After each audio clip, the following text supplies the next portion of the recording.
கன்னி ராசி எந்த ராசிக்காரங்க கிட்ட எப்படி பழகலாம் நண்பேண்டா அப்படின்னு நம்ம சொல்லுவோம் பார்த்தீங்களா? அப்படி கன்னி ராசிக்காரங்க எப்படிலாம் பழகுவாங்க, அவங்களுடைய இயல்பான குணநலங்கள் என்ன, அவங்க மற்ற ராசிக்காரங்கிட்ட எப்படிலாம் பழகலாம் அப்படிங்கிறத இந்த பதிவில் சிறப்பாக பார்ப்போம். அதாவது கன்னி ராசிக்காரங்க எப்பவுமே கல்வியறிவு பெற்றவர்கள், புத்திசாலிகள். இப்போ ஒரு ஸ்கூலுக்கே போகலைன்னா கூட என்ன செய்வாங்க, ஒரு இயற்கையிலே அவங்கள்ட்ட ஒரு புத்திசாலித்தனம் இருக்கும். நிறைய அனுபவங்கள் மிக்கவர்கள் அப்படின்னு நம்ம சொல்லலாம். சார், முதல்ல கல்வி அப்படின்னு சொன்னீங்க. கல்வியும் ஒரு அறிவு தான். அதே மாதிரி இயற்கையில் ஒவ்வொரு அனுபவத்தின் மூலம் கிடைக்கக்கூடிய ஒரு புத்திசாலித்தனமும் புதன் தான். இந்த புதனுடைய அதிபதி தான் யார்? கன்னிராசி.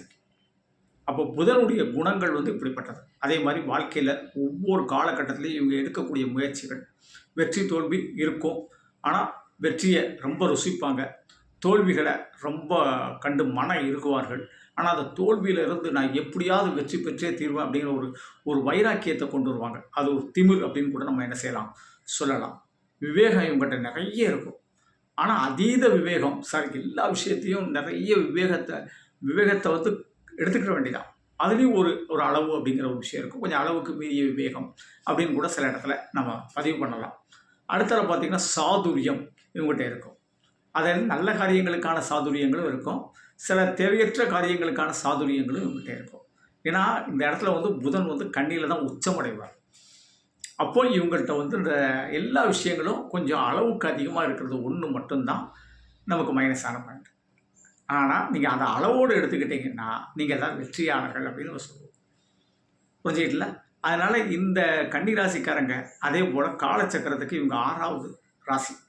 அதனால சில நேரங்களில் என்ன செய்வாங்க, அதீதமாக கடன் வாங்குவாங்க அப்படின்னு சொல்லணும். ஏன் அப்படின்னு கேட்டிங்கன்னா, ஒரு வாகனம் வாங்கினா கூட நம்ம ஒரு 7 லட்ச ரூபா 8 லட்ச ரூபாய்க்கு ஒரு சாதாரண வாகனம் வாங்கலாம் அப்படின்னு, ஒரு கார் வாங்கலாம் அப்படின்னு நினச்சாச்சுன்னா, சார் வாங்குறதே வாங்குகிறோம், ஒரு நல்ல லக்ஸரியாக வாங்கிடணும் சார், கொஞ்சம் கடன் பட்டாலும் பரவாயில்ல சார், அடைச்சிக்கலாம் சார் அப்படின்னு பயங்கரமாக உள்ளே இறங்கிடுவாங்க. அதே மாதிரி ஒரு வீடு வாங்குகிறோம், அந்த வீடு கட்டுறோம், நமக்குன்னு ஒரு எலிஜிபிலிட்டி இருக்கும், அதை தாண்டி சார் இப்போ கட்டாமல் எப்போ சார் கட்டுறோம் அப்படிங்கிற ஒரு விஷயம். இல்லை இன்றைக்கி நல்ல ஒரு நிகழ்ச்சி இருக்குது, சாதாரணமாக இவ்வளோ செலவு பண்ணால் போதும் அப்படின்னு நமக்கு தெரியும். ஆனால் இவங்க கொஞ்சம் அதிகமாகவே செலவு பண்ணுவாங்க. அப்போ அது கடன்களில் கொண்டு போய் நமக்கு சில நேரங்களில் முடியும். அதே மாதிரி எந்த ஒரு விஷயத்துலையும் இவங்க தேவையில்லாமல் மூக்கை நுழைச்சிடுவாங்க. அந்த பிரச்சனையில் அந்த மூக்கை நுழைக்கிறது மட்டும்தான் இவங்களுடைய எதிரடியான குணமாக இருக்கும். நமக்கு தேவை இல்லை, அந்த இடத்துல ஒரு பிரச்சனை நம்மளை கைமீறி போகுது அப்படின்னா கூட அதில் ஏதாவது ஒரு விஷயத்தில் உள்ளே இறங்கி சாதுரியத்தை கணக்கு பண்ணி சாதிக்கலாம்னு சொல்லிட்டு சில நேரங்களில் அது நமக்கு எகென்ஸ்டாக நமக்குள்ளே திரும்பிடக்கூடாது அப்படிங்கிறது தான் அந்த இடத்துல ஒரு விஷயம். அதனால் காலச்சக்கரத்தில் 6ஆம் இடம்ல இந்த ராசியாக இருக்கிறதுனால நாம் ரொம்ப விஷயங்களில் கவனமாக இருக்கணும். ரொம்ப அதே போல் நம்ம எந்த ராசிக்காரங்க நம்மகிட்ட எப்படி பழகலாம் அப்படிங்கிறத விட நாம் எந்த ராசிக்காரங்கிட்ட எப்படி பழகணும், அதே மாதிரி எந்த ராசிக்காரங்களை நம்பணும் அப்படிங்கிற ஒரு விஷயங்களும் இருக்குது. அதே மாதிரி எல்லாத்தையுமே முழுமையாகவும் கன்னிராசிக்காரங்க நம்பக்கூடாது. அதில் தெளிவாக இருந்துக்கோங்க. நான் எல்லாத்துக்கும் ஹெல்ப் பண்ண போகிறேன் சார், அதாவது ஆழ்ந்து ஹெல்ப் பண்ணுவாங்க. இவங்கள மாதிரி பிடிச்சிட்டுது அப்படின்னா பயங்கரமாக அன்பை செலுத்துவாங்க. அவங்களுக்கு என்னென்ன விஷயங்கள் செஞ்சு கொடுக்கணுமோ அத்தனையும் இவங்க என்ன செய்வாங்க, களத்தில் இறங்கி செய்வாங்க. அதுலேயும் அந்த நட்பு சில நேரங்களில் இவங்க நல்ல தேவைக்கு பயன்படுத்திட்டு அப்படியே கருவேப்பிலை மாதிரி என்ன செஞ்சுருவாங்க, ஒதுக்கிடுவாங்க. அப்போ தான் இவங்களுடைய இது அடி மனம் தக தக தக தகத எரியக்கூடிய ஒரு நிலை வந்துடும். அதனால் இதில் எல்லாத்துலேயும் கவனமாக இருந்துக்கோங்க.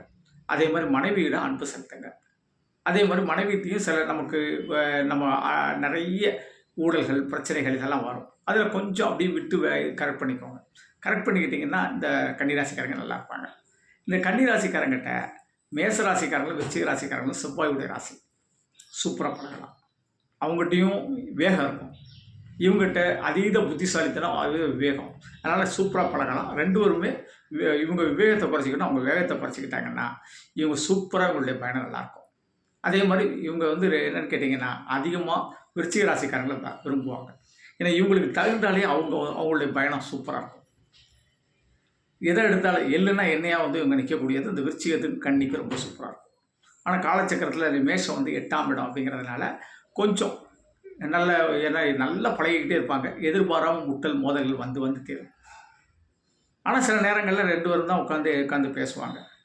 ஆனாலும் அந்த முட்டல் மோதல்களை தவிர்க்க முடியாது அப்படின்னு சொல்லலாம். அடுத்த ரிஷபராசிக்காரங்களையும் துளாராசிக்காரங்களும் சுக்கிரனுடைய ராசி. இவங்க ரொம்ப அன்பாக இருப்பாங்க. மிகப்பெரிய விஷயங்களுக்கு இவங்க 2 பேரும் களத்தில் இறங்குவாங்க. மிகப்பெரிய ப்ராஜெக்ட்டு, மிகப்பெரிய விஷயங்கள், எந்த விஷயங்களாக இருந்தாலும் சரி, இவங்க 2 பேரும் களத்தில் இறங்கிட்டாங்கன்னா, அதில் அதீத முயற்சி, அதீத சாதுரியம், அதீத சக்தி இவங்க பயன்படுத்துவாங்க. இப்போ ஒரு சினிமா எடுக்கிறாங்க அப்படின்னு வச்சுக்கோங்களேன். இவங்க 2 பேரும் அதில் ஒரு 2 பேரும் 2 வல்லுநர்கள் அப்படின்னா, கண்டிப்பாக அதுக்குள்ளே இறங்கி ஒரு படம் ஹிட்டாக கொடுக்காம நான் விட மாட்டேன். 1 ஹிட்டு கொடுத்தாச்சும் நம்ம என்ன செய்வேன், அடுத்தடுத்த சக்ஸஸ் கொண்டு வந்துடுவேன்.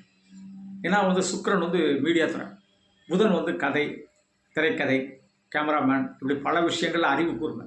அப்போ இவங்க 2 பேரும் அறிவும் இந்த கலையும் உள்ளுக்குள்ளே சக்ஸஸ் ஆகும்போது மிகப்பெரிய ஒரு சாதனையை நிகழ்த்தக்கூடியவர்கள். கலைத்துறைகளில் இவங்க பயணம் ரொம்ப சூப்பராக இருக்கும். இவங்க 2 பேருமே மேக்ஸிமம் ஒருத்தருக்கு ஒருத்தர் 2 பேருமே ஒருத்தருக்கு ஒருத்தர் சூப்பரான குணங்கள் இருக்கும். அதுலேயும் இவங்க என்ன செய்வாங்க அப்படின்னு கேட்டிங்கன்னா, ரிஷபராசிக்காரங்கிட்ட ரொம்ப சூப்பராக அட்ஜஸ்ட் பண்ணுவாங்க. ஏன்னா இவங்களுடைய பாஸ்ட்டுக்கும் ரிஷபராசிக்காரங்களுடைய பாஸ்ட்டுக்கும் ரொம்ப சூப்பராக பயணம் போகும். துளாராசிக்காரங்க சில இடத்துல கன்னிராசிக்காரங்களை கொஞ்சம் பிரேக் போடுவாங்க.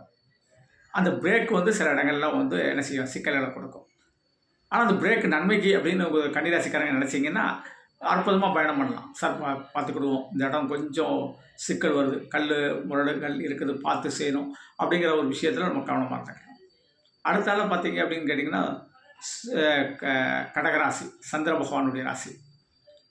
கண்டிப்பாக இவங்களும் சூப்பராக ஒத்து போவாங்க. மனநிலைகள், சந்திரன்கிறது மனோகாரகன், கடகராசிக்காரங்க. அதில் இவங்க அந்த மனதில் இருக்கிற ஒரு சில ஆசைகளுக்கு இவங்க அற்புதமாக தூபம் போடுவாங்க. அந்த தூபம் கடகராசிக்காரங்களுக்கு ரொம்ப சூப்பராக பிடிக்கும். இப்போ நம்ம ஒரு செயலை நீங்கள் தொடங்குகிறோம், சார் இது வெற்றி பெறும் சார், இல்லை நான் ஜெயிச்சு காட்டுறேன் சார் அப்படின்னு கன்னிராசிக்காரங்க சொல்லும்போது கடகராசிக்காரங்க அடுத்தடுத்த ஸ்டெப்பில் பக்காவாக வைப்பாங்க. இப்போ இந்த நேரத்தில் கடகராசிக்காரங்க ஒரு இதை தொடங்கும்போது மற்றவங்க தடம் போட்டாங்கன்னு எப்படி இருக்கும், அது கன்னிராசிக்காரங்க தடம் போட்டாங்க. அதே மாதிரி கன்னிராசிக்காரங்க ஒரு செயலை செய்யும் போதும் கூட கடகராசிக்காரங்க செஞ்சிடலாம் சார், நான் பார்த்துக்கிறேன் சார் அப்படிங்கிற ஒரு விஷயத்தில் இருக்கும். அரசியல், ஆன்மீகம், இப்படி பல விஷயத்துலையும் இவங்க 2 பேரும் அற்புதமாக ஒத்து போகக்கூடிய அமைப்பு உண்டு. அடுத்தது சிம்மராசிக்காரங்களை பார்த்துக்கிட்டிங்கன்னு வச்சுக்கோங்களேன், சூரியனுடைய ராசி, ரொம்ப கன்னிராசியோட அற்புதமாக ஒத்து போவாங்க. ராஜ செயல்கள் இவங்க 2 பேருமே சேர்ந்து செய்வாங்க. இவங்க 2 பேரும் சேர்ந்துட்டாங்க அப்படின்னாச்சுன்னா வாழ்க்கையில் வெற்றி கிடைக்கும். அதாவது என்ன அப்படின்னு சொல்லப்போனால், நம்ம அரசியலில் சொல்லப்போனால் மோடிக்கு அமித்ஷா மாதிரி இந்த செயல்பாடுகளில் வெற்றி கிடைக்கிறதுக்கு சூரியனும் புதனும் நல்ல ஒரு அரசனுக்கு நல்ல ஒரு ஆலோசகன் அப்படிங்கிறது தான் இந்த கன்னிராசி. அப்போ கரெக்டாக ஆலோசனை கொடுத்து கரெக்டாக வெற்றி அடையக்கூடிய ஒரு செயலை கொண்டு வரக்கூடிய அமைப்பு இவங்கள்ட்ட உண்டு. எல்லாருக்குமே ஒரு நம்ம ஒரு ஒரு ஒரு கேட்டகரியில் ஒரு பெரிய அளவில் வரும்போது பின்னால் ஒரு கன்னிராசிக்காரங்களை உள்ளே வச்சுக்கிட்டீங்க அப்படின்னாச்சுன்னா அந்த செயல் வேகம் கூடும். அதே மாதிரி கன்னிராசிக்காரங்களும் நம்ம அவங்க இவங்களை வச்சு அவங்க என்ன ஆதாயத்தை எடுக்கணுமோ சிம்மராசிக்காரங்களை வச்சு ஆதாயங்களை பூரா அற்புதமாக கொண்டு வந்துடுவாங்க அப்படின்னு நம்ம எளிமையாக சொல்லலாம். அடுத்தது பார்த்திங்கன்னா மிதுன ராசிக்காரங்க, உங்களுடைய புதன் தான் அங்கேயும் கொஞ்சம் உங்கள்கிட்ட ஏன்னா உங்கள் 2 பேருக்குமே புதன் தான். 2 புத்திசாலி ஒரே இடத்துல இருக்க முடியுமா சொல்லுவாங்க, ஒரு உரக்குள்ள 2 கத்தி இருக்க முடியுமா அப்படின்னு கேட்பாங்க. கொஞ்சம் இது கஷ்டமான ஒரு விஷயம்தான். ஏன்னா நீங்கள் ஒரு விஷயத்தை ஆரம்பிச்சுட்டா முடிக்கக்கூடாதுன்னு நினைப்பீங்க. மிதுன ராசிக்காரங்க ஆரம்பிச்சிருவாங்க, சில விஷயங்களில் ஒரு தடைகள் ஏதாவது வரும்போது வேண்டாம் சார், விட்டுருவோம் சார் அப்படிம்பாங்க. அப்போ உங்களுக்கு முரண்பாடான கருத்துக்கள் வரும். அதே மாதிரி மிதுன ராசிக்காரங்களும் உங்கள் ராசிக்காரங்களை கண்டு கொஞ்சம் ஒதுங்குவாங்க, பயப்படுவாங்க அப்படிங்கிற ஒரு விஷயத்தையும் ஒரே புதன் தான், ஒரே என்ன செய்வாங்க, ராசி அதிபதி தான். ஆனாலும் கொஞ்சம் ஒதுங்கக்கூடிய அமைப்பு உண்டு. ஆனால் நீங்கள் அவங்கள மெதுவாக கையில் இழுத்து போட்டு அவங்கள மெதுவாக வேலை வாங்கக்கூடிய சக்தி உங்கள்கிட்ட உண்டு. அதாவது கன்னிராசிக்காரங்களுக்கு அந்த மிதுன ராசிக்காரங்க ஒரு பணியாளாக, அவங்களுடைய ஒரு அடியாள் மாதிரி ஒரு பணியாளாக இருந்தாங்க அப்படின்னாச்சுன்னா கன்னிராசிக்காரங்களுடைய வளர்ச்சி ரொம்ப சூப்பராக இருக்கும். புரிஞ்சுக்கலாம் அந்த அளவுக்கு. ஏன்னா அவங்க ஒரு நேர்மையாக பின்னால் இருந்து ஒரு அற்புதமான அந்த தைரியத்துக்கு தகுந்தால விஷயங்களை ஊட்டுவாங்க அப்படின்னு நம்ம சொல்லலாம். அடுத்தது தனுசு ராசிக்காரங்களையும் மீன ராசிக்காரங்க 2 குருவுடைய ராசிக்காரங்க. குரு புதனோட எப்பவுமே கொஞ்சம் சேராது. ஏன் அப்படின்னு கேட்டிங்கன்னா, ஒரு ஆசிரியரும் ஒரு நல்ல விவேகமும் நல்ல அறிவாற்றலும் உள்ள மாணவன் மாதிரி. கன்னிராசி பயங்கர அறிவாற்றல் உள்ள மாணவன். இப்போ ஆசிரியர் முதல் நாள் கிளாஸுக்கு வர்றாரு, என்ன செய்வார், சொல்லிக் கொடுப்பாரு. அப்போ ஒரு மாணவன் எந்திரிச்சு கேள்வி வைப்பான், பாராட்டுவார். அதே மாணவன் தொடர்ந்து அதே நிறைய விஷயங்களை சொல்லும்போது அவருக்கு பிடிக்காது. அதே மாதிரி தான் இந்த குருவுக்கும் புதனுக்கும் உள்ள ஒரு விஷயம். அதனால தான் குருவுக்கும் புதனுக்கும் எப்போவுமே பகை அப்படின்னு ஒரு விஷயத்தை நம்ம வச்சுருப்போம். அதுவும் தனுசு ராசிக்காரங்க கொஞ்சம் கன்னிராசிக்காரங்களை அட்ஜஸ்ட் பண்ணி போவாங்க. எவ்வளோதான் இருந்தாலும் பாக்கியஸ்தானம் இருக்குது. அவங்களுக்கு கன்னிராசிக்காரங்களுக்கு வரக்கூடிய கஷ்டங்கள் பிரச்சனைகளை இவங்க வந்து குரு உபதேசம் மாதிரி அற்புதமாக பண்ணுவாங்க. ஆனால் அவங்க கன்னிராசிக்காரங்க எடுத்துக்கிற வரைக்கும் அவங்களுடைய பயணம் ரொம்ப சூப்பராக இருக்கும். கன்னிராசிக்காரங்க எடுக்கலைன்னா சிக்கல். அதே மாதிரி என்ன செய்வாங்க அப்படின்னு கேட்டிங்கன்னா, குருவுக்கே பாடம் சொல்லி கொடுப்பாங்க இவங்க சில நேரத்தில். அந்த இடத்துல அவங்க கேட்டுக்கிட்டால் இவங்க சூப்பராக இருக்கும். இதில் மீனராசி கொஞ்சம் என்ன பொறுத்தளவில் சுத்தமாக ஒத்து வராது. அப்போ என்னென்னு கேட்டிங்கன்னா, அவங்க வந்து அவங்களுடைய குரு இயல்பில் வந்து அவங்க குறைய மாட்டாங்க. இவங்க புதன் இயல்பில் குறைய மாட்டாங்க. இவங்க சாதுரியமாக பக்காவாக காய் நடத்துவாங்க. அவங்க நேர்மையான காய் நடத்தணும் அப்படிங்கிற ஒரு விஷயத்துக்குள்ளேயே உட்காந்துருப்பாங்க. அப்போ இவங்களுடைய ஃபோர்ஸுக்கும் அவங்களுடைய ஃபோர்ஸுக்கும் என்ன செய்ய ஒத்து வராது. அடுத்தால மகர ராசிக்காரங்க, கும்பராசிக்காரங்க, மகரமும் கும்பமும் மேக்சிமம் கன்னிராசிக்காரங்கிட்ட அட்ஜஸ்ட் பண்ணி போயிடுவாங்க. சார் நீங்கள் புத்திசாலி தான் சார், உங்களுக்கு என்ன செய்யணும், எனக்கு என்ன பணி கொடுக்குறீங்க அந்த பணியை இட்ட பணியை பக்காவாக செய்கிறேன் அப்படின்னு சொல்லி மகர ராசிக்காரங்க என்ன செய்வாங்க, சூப்பராக கொண்டு போயிடுவாங்க. அதனால் இவங்க வந்து இட்ட பணியை செய்கிறதுனால கன்னிராசிக்காரங்களுக்கு இவங்களை ரொம்ப பிடிக்கும். அதனால் இவங்களை அரவணைச்சு போகக்கூடிய சக்தி உண்டு. ஒரு பாஸ் அப்படின்னு ஒரு மகர ராசிக்காரங்க வந்து கன்னிராசிக்காரங்களை பார்த்து அடிக்கடி சொல்லக்கூடிய ஒரு அமைப்பு உண்டு. ஆனால் அதனால் இவங்களும் அவங்களுக்கு என்ன உதவிகள் செய்யணுமோ அதை பக்காவாக செய்வாங்க. கும்பராசிக்காரங்களும் பாஸ் அப்படின்னு சொல்லுவாங்க. ஆனால் என்ன செய்வாங்க அப்படின்னு கேட்டிங்கன்னா, சில நேரங்களில் அந்த பாஸே சரியாக செயல்பாடு இல்லை அப்படின்னாச்சுன்னா கும்பராசிக்காரங்க ஒதுங்கிடுவாங்க. ஏன்னா 6-8 கும்பமும் கன்னியும். அதனால் அந்த ஒதுங்கக்கூடிய அமைப்பு அது மட்டும் உண்டு. ஏன்னா அவங்களுக்குன்னு ஒரு ஸ்ட்ரெயிட் ஃபார்வேர்டு அதாவது நான் உங்களுக்கு வேலையாளர் இருந்தாலும் நான் ஸ்ட்ரெயிட் ஃபார்வேர்டாக இருப்பேன் அப்படிங்கிறது கும்பராசி உண்டு. கும்பராசிக்கு ஒரு கெத்தே உண்டு. அந்த கெத்து வந்து சில நேரம் கன்னிராசிகிட்ட ஈடுபடாது. அப்போ வந்து என்ன செய்வாங்க, கன்னிராசிக்காரங்களும் ஒதுக்குவாங்க, கும்பராசிக்காரங்களும் ஒதுக்கக்கூடிய அமைப்பு. இப்படி நம்மளுடைய கன்னிராசி அன்பர்கள் யார்கிட்ட எப்படி எந்த நேரத்தில் எப்படிலாம் பழகலாம் அப்படிங்கிறத தெளிவாக உங்களுக்கு சொல்லியிருக்கேன். இதே மாதிரி இன்றைக்கி 6 ராசிக்கு உங்களுக்கு பதிவு கொடுத்துருக்கேன். அடுத்த ராசிகள் தொடரும். நன்றி. தெய்வீக மாரிமுத்து 98 42 52 16 69 என்னுடைய செல் நம்பர். இந்த நம்பரில் அப்பாயின்மெண்ட் வாங்கிட்டு சென்னை தூத்துக்குடியில் சந்திக்கலாம். அப்படி இல்லை செல்ஃபோனில் தான் ஜோதிடம் கேட்க நினச்சிங்கன்னா என்னுடைய கூகுள் பே நம்பர். உங்களால் முடிஞ்ச அமௌண்ட் பே பண்ணிட்டு வாட்ஸ்அப்பில் date of birth, place of birth, time of birth பதிவிடுங்க.